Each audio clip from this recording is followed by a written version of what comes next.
morning, everyone. It's an absolute pleasure to be with you all today, and it's great to see a packed house despite the early start and the Geneva winter weather. As Tony mentioned, we're going to talk a little bit about the value of aviation. Now, this is a topic that we have visited in the past.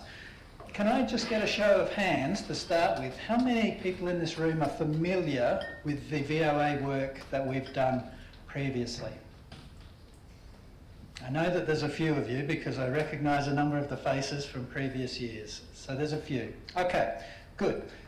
There's a lot of people that didn't put up their hand. So that makes me feel good about my first slide today, which is looking at what exactly do we mean by the value of aviation. I think this provides a little bit of context to some of the detail that's going to come in following slides. There's a bit of a simplistic view out there that aviation is just about moving stuff from one place to another, from point A to point B. That stuff can be people, it can be cargo.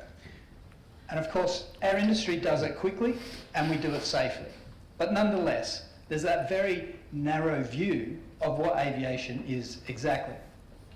The message that we want to get across to you today is that aviation is so much more than just that. Aviation underpins global economic development, prosperity, and opportunity. It's an industry that is unlike any other. I don't think there's too many people in the room today that will disagree with that view. You can see I've listed a few things on this slide which try to give you a bit of an indication of the breadth that we think about when we consider the value of aviation and how we try and put that together. This by no means is an exhaustive list, but I think it gives you a good sense of where we're coming from today. Aviation is about the virtual bridges in the sky, the global interconnectedness, if you like, that only aviation is able to provide. That's what drives this economic value that we're going to talk about. This slide, I think, captures very neatly the three key numbers taken from this latest piece of research. These numbers relate to 2023. And in 2023, around 86.5 million jobs were supported by aviation worldwide. Aviation contributes $4.1 trillion worth of global economic activity. And just to avoid any confusion, 1 trillion is 1,000 billion. So we're talking about $4,000 billion worth of economic activity that is supported by our industry. When you put all of that together and think about that in the context of global GDP, it accounts for almost 4% of total global economic activity, or GDP.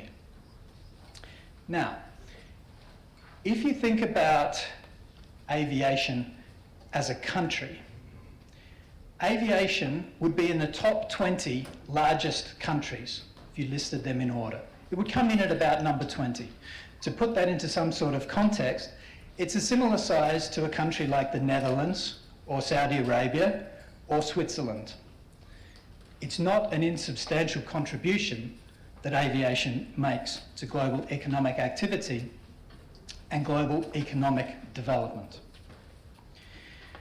For those of you that are familiar with the previous work that we've done on the value of aviation, I need to make one quick point. It's an important point. The methodology that's been used in this analysis for 2023 has evolved since the work that we did before. The last study we did on this was prior to the COVID pandemic.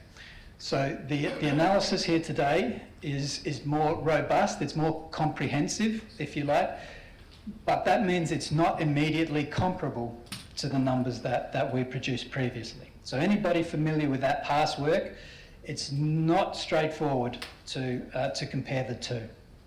So just bear that in mind.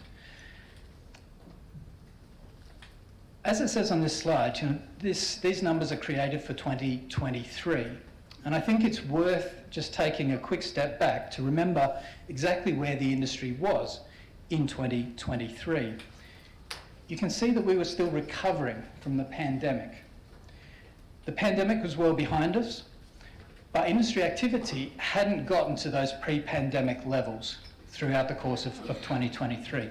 And that's an important factor because it goes to the magnitude of some of the numbers that you're seeing.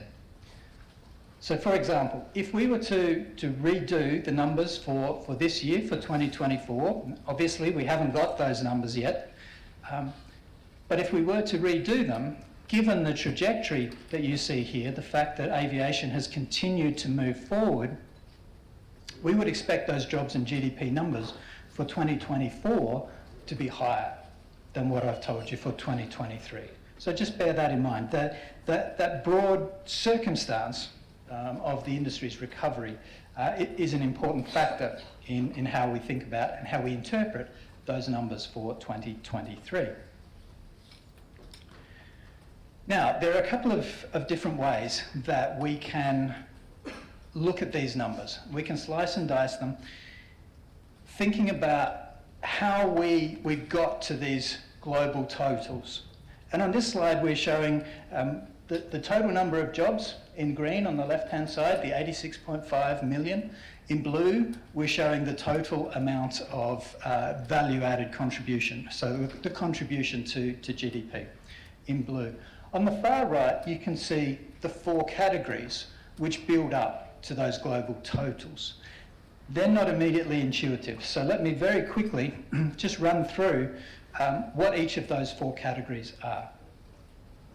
The aviation direct segment is what we think of as really the core aviation supply chain, I guess. So that includes airlines, it includes airports, it includes all of the people engaged working at the airports, it includes ANSPs, the air navigation service providers, and it also includes the manufacturers, engine manufacturers, airframe manufacturers, parts manufacturers. All of that is captured in the aviation direct segment. And you can see here the contribution that makes, around 11.6 million jobs and $1.1 trillion worth of economic activity. The indirect segment there builds on the direct component. Those direct businesses, the core aviation supply chain, go and purchase goods and services from other parts of the economy. That creates jobs and it creates economic activity more broadly across the economy. And you can see another substantial contribution there.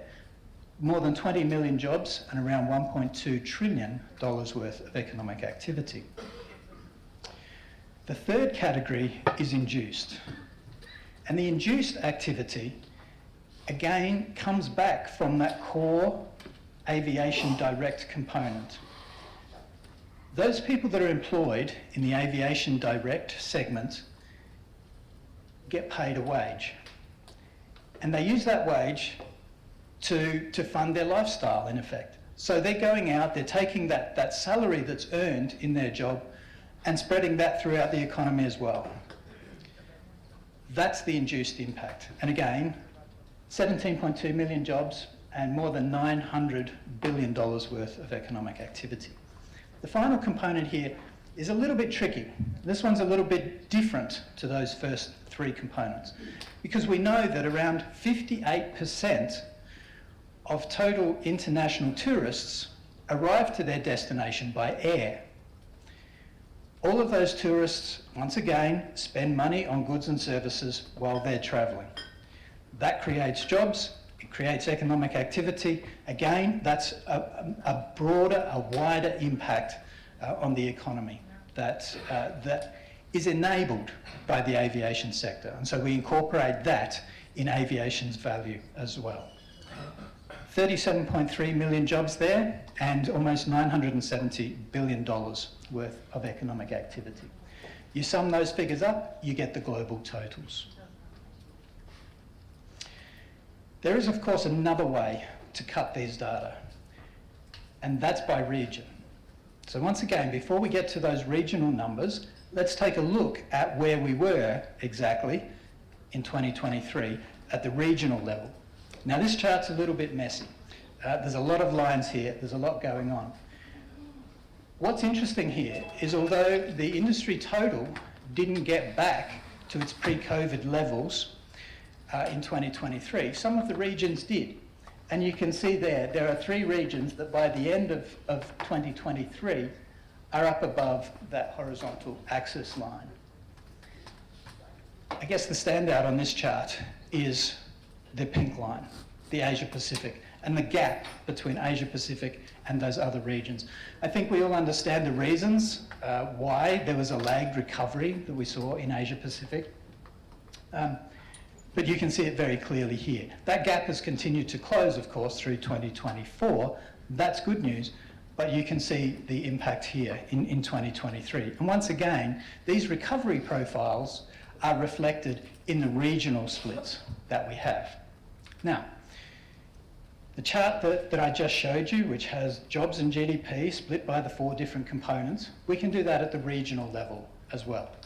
If we do that, we get something that looks like this, which is a horrible, horrible slide to put up for you. Now, let me explain this. I've included it in the deck because the publication is over 100 pages long, so to save you looking through that publication to find these numbers, because I know that there's a lot of interest in these regional splits, it's all here on the slide. I'm not actually going to talk to this. I've got a better way, I think, of showing you this information. But because we're going to share these slides with you, I've put it all together for you here. So don't worry about this one. It's for your ongoing reference. Let me try and show things a slightly different way. The key takeaway here is when we look at jobs and GDP, they're not distributed equally across regions. And there are plenty of region-specific factors and industry-specific factors within the regions and within countries that go to explaining these numbers. You'll recall that on slide 3, we talked about the total number of jobs, the amount of GDP, and then the share of global GDP. We're replicating that same structure here on this slide. The first pie chart on the left-hand side shows you how jobs are split. So we've taken that global total number of jobs, 86.4 million jobs, 86.5 million jobs, and we've shown there the regional splits. And almost half of those jobs are located in the Asia Pacific region. Europe is the second largest component there. In the middle, we're looking at the GDP splits. And you can see that the splits for GDP and jobs are quite different. And when we look at jobs, there's a much more even distribution across the 3 key air transport markets in the world. So it's Asia Pacific, it's North America, and it's Europe that take the lion's share of contribution to total GDP. And the final chart on this slide, the chart on the right-hand side, shows the percentage point contribution to get to that 3.9% of total global GDP. And once again, as we saw in that second pie chart, the main contribution comes from Asia Pacific, from Europe, and from North America in building up to that 3.9% of GDP. This is the last slide I have for you today. These publications are available to be downloaded. We've talked about the global and regional data. That can be found in the Aviation Benefits Beyond Borders report. Again, I know that's a publication that a number of you will be familiar with. As I mentioned, it's just over 100 pages long, so it doesn't just have the jobs and GDP numbers. There's a lot more information there that is of interest, covering a wide range of topics. Importantly, and something we haven't spoken about today, are the country level assessments. So we've taken these global jobs and GDP numbers and we've broken them out. And in the last couple of weeks, the team has put together just over 80 individual country reports. So we take the jobs, we take the GDP numbers, we take a whole bunch of other important aviation indicators, including affordability, including connectivity, and we put those together in individual country level reports. Those reports are being uploaded as I speak, so they may not all be there just yet, They will be by the end of the day. We're getting them up as soon as we can, but we think there's a real value, not only to our regional teams, but also to people in this room from those country level reports as well.